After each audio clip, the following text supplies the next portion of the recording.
দীর্ঘদিন ধরে উপসাগরীয় আরব দেশগুলোর নিরাপত্তার অন্যতম প্রধান ভরসা ছিল যুক্তরাষ্ট্র। কিন্তু ইরানের সঙ্গে সাম্প্রতিক সংঘাতের পর সেই নিরাপত্তা নির্ভরতা নিয়ে নতুন করে প্রশ্ন উঠেছে। ঠিক এমন এক সময়ে সৌদি আরব, তুরস্ক ও পাকিস্তানের মধ্যে সই হয়েছে যৌথ প্রতিরক্ষা চুক্তি। চুক্তির সবচেয়ে গুরুত্বপূর্ণ দিক হল নেটোর মতো মূলনীতি।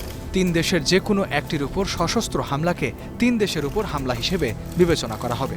অর্থাৎ এক দেশের নিরাপত্তা সংকটকে যৌথ প্রতিরক্ষার বিষয় হিসেবে দেখবে বাকি 2 দেশও। তবে এই চুক্তিকে এখনই যুক্তরাষ্ট্র থেকে পুরোপুরি সরে যাওয়ার পদক্ষেপ হিসেবে দেখছেন না বিশ্লেষকরা। তারা বলছেন, মধ্যপ্রাচ্যের দেশগুলো নিজেদের প্রতিরক্ষা সক্ষমতা বাড়িয়ে একই সঙ্গে যুক্তরাষ্ট্র সহ একাধিক শক্তির সঙ্গে কৌশলগত সম্পর্ক ধরে রাখতে চাইছে। সেই সুরই যেন দেখা গেল ট্রাম্পের কণ্ঠেও। মক্কা প্রতিরক্ষা চুক্তিকে স্বাগত জানিয়ে মার্কিন প্রেসিডেন্ট ডোনাল্ড ট্রাম্প বলেছেন, চুক্তিতে তিনি খুবই খুশি। ট্রুথ সোশ্যালে তিনি বলেন, মধ্যপ্রাচ্যের দেশগুলো কিভাবে একত্রিত হচ্ছে এবং নিজেদের আরও ভালোভাবে রক্ষা করতে পারছে তারই প্রমাণ হলো এই চুক্তি। চুক্তিকে খুবই গুরুত্বপূর্ণ পদক্ষেপ হিসেবেও আখ্যা দেন ট্রাম্প। ট্রাম্পের সমর্থনকে স্বাগত জানিয়েছেন পাকিস্তানের প্রধানমন্ত্রী শাহবাজ শরীফও।